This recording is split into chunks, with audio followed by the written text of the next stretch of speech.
Hello, beautiful Planty people, and how are you doing today? I hope you were doing well. I'm doing okay. I'm home alone. It's starting to get dark, and I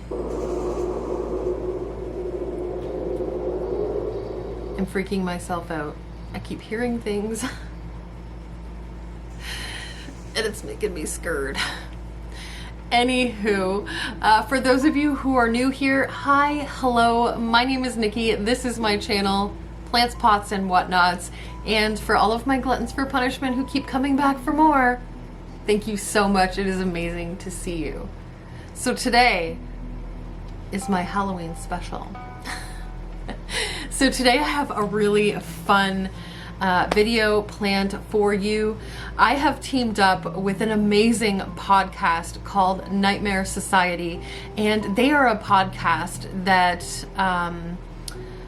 tells people's true crime stories and true spooky, scary stories. So people send in their stories and they read them on their podcast, complete with sound effects and all of that fun, scary stuff. And I fell in love with their podcast quite some time ago, and I am obsessed with it. So I thought for Halloween, who better to team up with than the crew at Nightmare Society? So excited. So today, what we're gonna... I keep hearing things. I am such a wuss. So today, what we're going to be doing is they are going to be reading one of my personal scary true stories to you that happened to me when I was about 16. And I'll leave it at that for now. This is a long intro. Okay, anyway, if that sounds like something that you would like to stick around and watch, then please stick around and watch.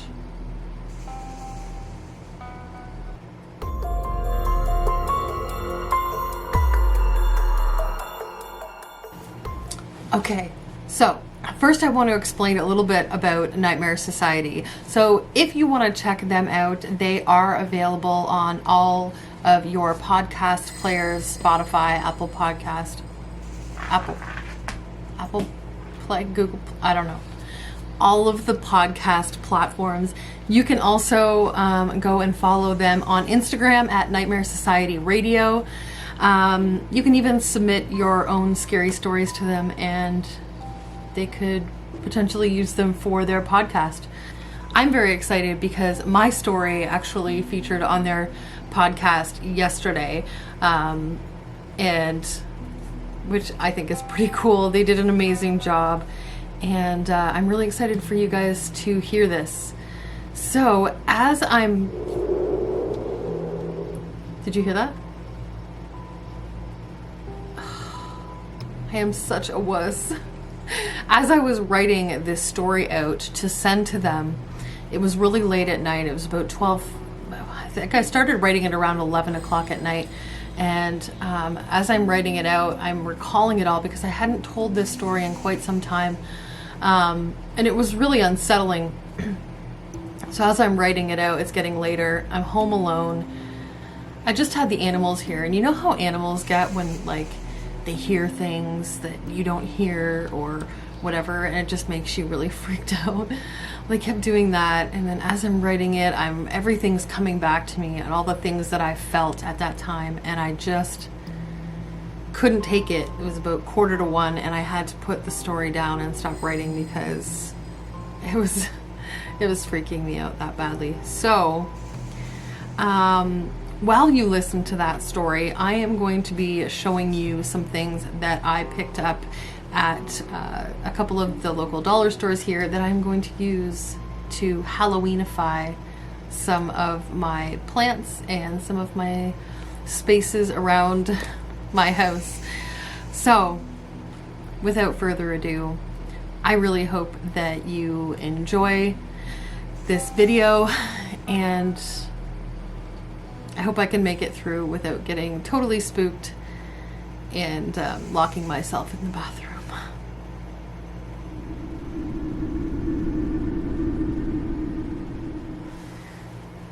the Nightmare Society.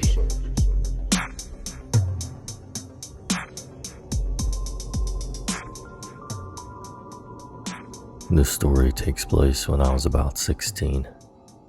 I grew up with my grandparents in a wartime-style bungalow. The main floor of the house contained the kitchen, living room, bathroom, and my grandparents' bedroom. The basement was a small rec room area where my friends and I used to hang out and play music, etc. The upstairs was my room, the full length of the house. I had friends over a lot. My place was kind of the hangout, and everyone loved my grandmother. She used to make huge bowls of popcorn for us to snack on. Yeah, she was a pretty amazing lady. I had always been afraid of the dark. It was irrational and I knew it, but something always seemed to be there, just out of sight. And oftentimes my imagination would get the better of me, forcing me to sleep with the lights on. Sometimes even sneaking down into my grandparents' room to feel safe. I know, sad, right? At the age of 16, I had mostly grown out of the nightmares and scary dreams that had once plagued my unconscious mind. I was getting much better at sleeping alone, albeit with a nightlight, but still, baby steps. But that all ended one night, very abruptly. It was 11 p.m. on the dot. I was settled into my bed for the night and trying to fall asleep when a sound startled me. Ever so softly on my window. Remember, I'm on the second floor. I sprang straight up, afraid to move and absolutely afraid to look towards the window, when again came the sound. I lost it. I turned on every light possible and just sat there, still afraid to look at the window. I didn't know what to do. Not wanting to wake my grandparents, I called a friend, knowing she'd still be awake. We talked that night for what seemed like forever, until I passed out of sheer exhaustion. The next morning, I woke up to blaring in my ear and realized I had fallen asleep with the phone in hand. I hung the phone up. It was daylight, thank goodness. I peeked out the window. Nothing. The fresh snow undisturbed on the small overhang below. Had I been hearing things? Did I imagine it? I mean, my imagination was pretty wild, but even for me, it was a stretch. I went about my morning routine and got ready for school, passing the previous night's events off as just being overtired and allowing my imagination to run wild. Or so I thought. Night came and I was sat in my bed reading. 11 p.m. Oh, hell no, I thought to myself, sitting up and braving a peek out the window. Nothing. Then I couldn't do it. This was definitely not my imagination. I ran downstairs and climbed in with my grandma, pulled the covers over my head, and eventually fell asleep. Now, I would like to say that it was a peaceful sleep, all curled up with my grandmother and safe and cozy. But this wasn't the case. I had a dream, a nightmare. It woke me out of a dead sleep and soaked me in sweat. In the dream, which I remember vividly as if it were 5 minutes ago, I was heading upstairs to my room from the bathroom, when around the corner floated this little boy, slowly towards me. He wore a red, tattered sweatshirt and old, worn jeans. He was almost transparent, his face gaunt and expressionless. He stared at me as though he was looking through me. I couldn't scream. I was frozen. Finally free, I ran the opposite direction and into the living room where my grandparents were watching TV.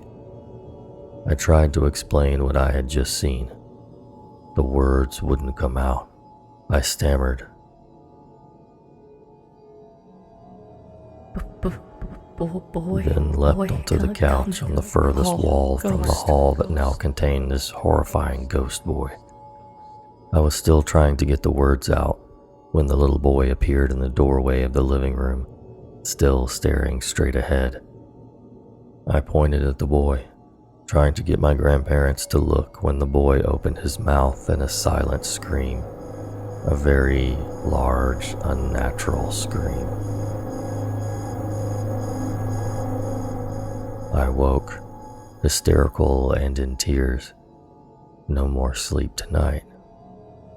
This went on for the next few weeks. Tapping, 11 p.m. Tapping, same nightmare, 11 p.m. Tapping, tapping. I chatted with a few close friends about my experiences over the last couple of weeks. Naturally, I sounded like I was Looney Tunes. Maybe I was. At least it started to feel that way. One night I fell asleep early, around 9:30. No taps. Winning, right? Wrong. Another dream. In the dream, I had friends over. We had just gotten in. I had sent everyone to the basement and told them I was going to grab my ghetto blaster from my room and I'd be right down. Yeah, I'm that old. I had rounded the corner of the stairway leading upstairs to my room when something stopped me dead in my tracks. A woman. She wore a faded old dressing gown and forlorn look on her face. She stared straight ahead while floating up and down the staircase in front of me, but not looking at me. I couldn't move, couldn't speak. I just stood there, terrified, watching this ghostly woman float up and down the stairs between myself and my bedroom. Up and down, up and down. I tried to speak, again, as we do in dreams. I just stammered. Unfortunately, this got her attention. She seemed to notice me standing there, as she had not before. She floated down, turned to face me. I couldn't move. She looked into my eyes and whispered in a soft, cackling voice.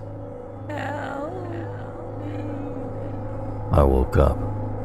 It was 11 p.m. What the actual? But something strange happened just then. I can't explain it any other way other than to say it was a feeling of calm, peacefulness, security. No taps. I fell back asleep. A deep, dreamless, restful sleep. The next night was Friday, and I had invited a friend to sleep over. We had a great night chatting and talking as teenage girls do. 11 p.m. No tapping. Whew. We fell asleep and I woke late the next morning to my friend staring at me with an odd look on her face. What's up? I asked, confused by her expression. What the heck were you doing last night? She said in a concerned tone. What do you mean? I asked. She went on to explain that at some point in the night she had heard me get up, then saw me stand at the foot of my bed for a few minutes, then walk downstairs, not to return. She had figured I maybe just had another bad dream and went to write it out with my grandparents, so she went back to sleep. I had not gotten up last night. I was not the type, nor am I still, to use the bathroom in the middle of the night, and I definitely was not a sleepwalker. She must be mistaken, I explained to her. Maybe it was a dream. She still seemed unsettled by the whole thing, but we eventually forgot about it and went about our day. 2 weeks later, 2 restful, peaceful weeks of sleep later, and I had a different friend sleep over. I hadn't told anyone about the previous sleepover and the odd occurrence the following morning. This friend was also in a different group of friends and neither knew each other. We stayed up late that night talking about boys and teachers we didn't like, then eventually fell asleep. no tapping. I woke the next morning before my friend and sat in bed listening to music quietly until she woke. When she did, she sat up and looked at me with a strange yet familiar look on her face. What was with you last night? She asked. Here we go again, I thought, and asked her, what do you mean? You fell asleep before I did. I couldn't sleep. An hour later, you got out of bed and sat on the end of it for a few minutes, staring into space. Then went downstairs and didn't come back. I eventually just fell asleep assuming you were using the bathroom or something. Again? I didn't know what to think or say. I explained that I did not go anywhere last night. I was right here. I told her about the previous sleepover, the tapping, and the dreams while she sat and stared at me in complete bewilderment. I didn't know what more to say. It was the last time she slept over. The feeling of complete calm continued after that, and nothing else seemed strange or unusual that happened, aside from the fact that I was no longer afraid of the dark or to sleep alone. It always felt like there was someone there with me, watching over me and taking care of me. It was literally a day and night shift from my entire life previously, of nightmares and being afraid of the dark to the now calm and peaceful nights. I never really found any real answers to what happened, but I always wondered who this woman and boy were and why, after I dreamt of her, I felt at peace. One thing I did find that I hadn't noticed previously and kind of became my theory was these two parallel lines on our front lawn that ran across the lawn diagonally and through the house that never grew green. They were always brown, no matter how amazingly lush and green the rest of the lawn was. Now, previous to houses being built in my neighborhood, this area was entirely orchards, mostly apple if my memory serves. But even before that, it is my belief that there was a train track running through the area. The distance between the two lines on the lawn was very close to the same as modern-day railroads. I've tried to dig back into old town maps, etc., but most don't show anything from this area, as it was unpopulated and therefore not mapped. Did this woman and her young son meet an unfortunate end on the railroad? Did they perhaps perish when the area was apple orchards? Was the mother searching for her son and that's why she needed help? Or perhaps this creepy little boy played a part in the woman's death? All I know is little creepy boy from my reoccurring nightmare with your scary blank stare and voiceless scream. Let's not meet again.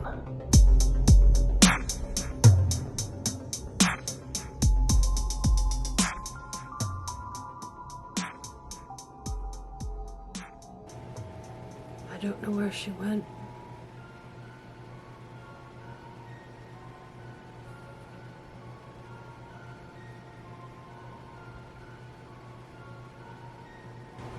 Thank you all so much for watching. I'm sure Nikki will be back. Maybe. In all seriousness, guys, though, thank you so much for watching this video today. I really hope that you enjoyed it. And I really do hope that you go check out Nightmare Society Radio. Their podcast is absolutely amazing. If you want to actually hear my full story without the distractions of watching a video, because I know as I was editing it, I had a really hard time actually like watching the video or listening to the voiceover because I was watching, so it was really conflicting. But if you want to do that, you can either replay the video and just like don't watch the video Or you can go over to your favorite podcast player and follow along on Nightmare Society podcast. It is, I believe, episode 85, if I'm not mistaken. I did have a screenshot of it earlier. I will link all of the information below in the description of this video. But I want to say a huge thank you to Nightmare Society, because it was so interesting hearing my story spoken and done in like a spooky, scary story type of manner, and it was just so fun for me. So anyways, I hope you guys enjoyed this video. If you did, go ahead and give it a bloody thumbs up. I know it was a little weird, but I had so much fun doing it, so I hope you can appreciate that and not just think I'm weird. Well, I am weird, but I guess okay. Well, I will end this video now just saying thank you guys so much for liking and watching and commenting and subscribing. If you haven't subscribed already, please consider doing so. Normally we're talking plants, but it's Halloween and 'tis the season for spooky weirdness. Hence the spooky weirdness. Okay guys, I would like you all to have an amazing and wonderful day, night, week, month, and year. I love you all to bitty bits, and I will see you in the next video. How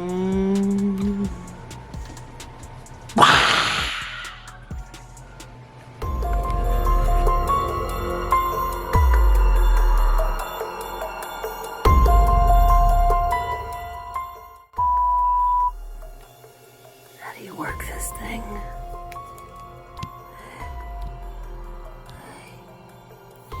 Hello? Hello?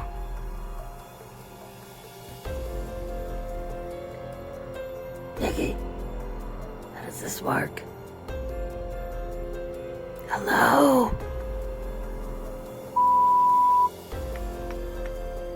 This is seriously so much fun. And my dog's freaking out. Hi, baby. Just don't look at mommy, just listen. It's mommy, I swear. He's not looking at me. He's looking the other way.